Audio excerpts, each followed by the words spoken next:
Hi, I'm Lisa Gonzalez, the Executive Director of Finance and Operations here in the Marysville School District. This week's episode of Budget Bytes is going to cover a question that many of you have shared. There seems to be a perception that Marysville is top-heavy with central office administrators, so I wanted to pull some data and be able to respond to that question. There's always talk of when there are budget reductions that we need to cut at the top, and absolutely school districts work really hard, as does Marysville, to try to make sure that reductions are as far away from students as they can be. But let's take a look at some of the information here. On a national level, administrators make up about 7% of school district staffing. These administrators include instructional coaches, principals, assistant principals, and then if you break that down nationally, about 2% of all of that spending is for central office administrators. So this is what I did. I went back into last year's budget and I took a look at the budget and I took a look at the central office administrators. And the salaries and benefits for all district staff came to about $158 million. There's the number there, rounded to the dollar.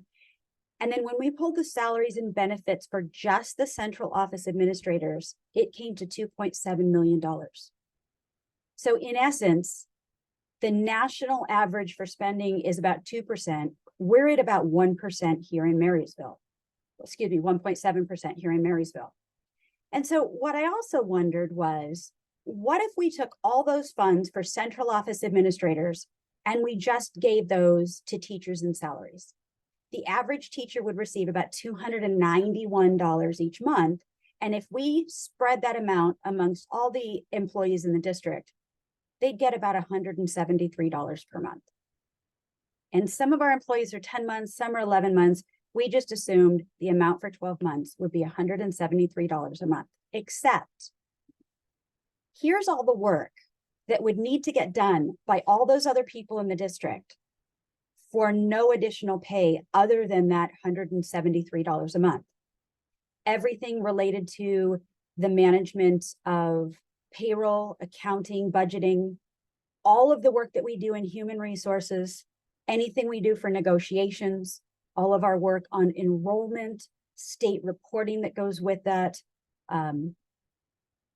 IT, facilities, security, supervision, and the list goes on. Grants, federal and state reporting, which meant that if those grants and that federal and state reporting weren't completed correctly or weren't completed on time, a large amount of that $158 million of staff salaries would also not be there. That's how much we rely on grants, federal reporting, state programs, transportation, food and nutrition, athletics, levies, and then all of the interactions that we have with these state and federal organizations to make sure that we're not only following all the requirements that we have, but that they're able to stand up to an audit. And if you watch the video on why a school district is different than a regular business, there are so many constraints we have around the type of work that we do and how we can do it and when we need to do it by, that it does take staff to do that. So I wanted to explain that this is what that would look like. So I also have this chart here, and I'm trying to move my picture just a tad bit here. But what I did here is I pulled 6 other school districts that are within the same size that we are roughly. And I got this straight from the Office of the Superintendent of Public Instruction. So the enrollment numbers that you see on the top and the number of schools are directly from what OSPI has on its website. So I could argue that there might be a handful more students or less students in our district, or the number of schools might be different. But at the end of the day, this is what they have, and this is what we'll use. Likewise, I wouldn't change that data for any other school district because I knew something. So if we just take their data, we then went back in and our team pulled the organizational charts for every single one of these school districts. So we pulled the organizational charts and then we cross-referenced that with every single department website for every single one of the school districts. And then when we had questions, we actually did make a few phone calls. So what this shows is this is typically the hierarchy of levels of responsibility in school districts and salaries that go with that. So usually the highest salaries in a school district are a deputy superintendent, a chief business officer, a chief financial officer. And so I put those categories up there in blue, and you can see how we compare to those other districts. Then what you see is you see assistant superintendents, and you can see that we don't have anybody in that category. And then you see the next level really is executive directors. And so you can see the number of executive directors that we have here in Marysville compared to executive directors in other districts. And then you can take a look here at directors and the number of directors we have versus other districts. So I'm just going to stop for 1 second to say you can stop and you can look at this a little more deeper.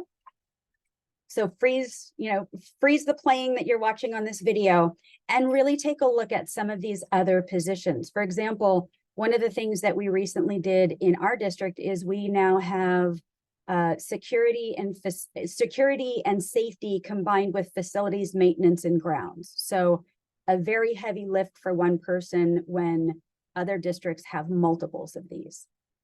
I wanted to just shoot in here and take a look at one picture. And again, these are the higher level positions. And so it's just zooming into, again, the districts that are closest to us in numbers. And you can see this a little more clearly. This is the second page of the chart. So what you can see here is you can see different assistant directors. And then below that in the purple, you can see coordinators, managers. And I want to point out that when we took a look at these, we did not look at what bargaining groups these were in and whether they were considered management or whether they were considered a different group. And so the one thing I did want to point out is that in the Marysville School District, the 3 managers that you see there with an asterisk are actually not management positions. I don't know what the others are in other districts, but I wanted to keep the data clean. I simply put an asterisk. It could be the same way in other districts, but if we take those out, I don't think we're being true to the integrity of really the comparisons we wanted to show. So in Marysville, this is a snapshot of the positions that we have. So I'm really just taking a look at those 2 different slides and putting them all on one slide so that you can see that. Again, chief and deputy roles and assistant superintendent, we have 2 that are really at that level. We have an assistant superintendent and chief and deputy roles that are actually on our, when you look at our listing of all the positions and the salaries, they're on there. We just don't have those positions. And then the non-exempt or the exempt positions that I mentioned, grants, payroll, and accounting budget. So if I do a numbers to numbers comparison, and I don't want this to be about comparing ourselves against the Joneses, but let's face it, if we're hearing that Marysville has so many more central office administrators, I really wanted to see if that was true. So if we go in and we just count up the numbers, we can see that we are the lowest out of the districts that are closest in size to the Marysville School District. So in essence, I'm not seeing data that shows me that we are more top heavy. It shows that actually we have fewer administrators doing the same amount of work that other districts do. So just wanted to share this because I know that it has been some talk out there. I've shared this information at board meetings, but it is an important topic to cover. So I hope at least this puts some of that information to rest simply by sharing the data with you. If there is a future budget bite that you would like to see covered, by all means, send an email to budgetbytes@msd25.org, and we'll see you next week.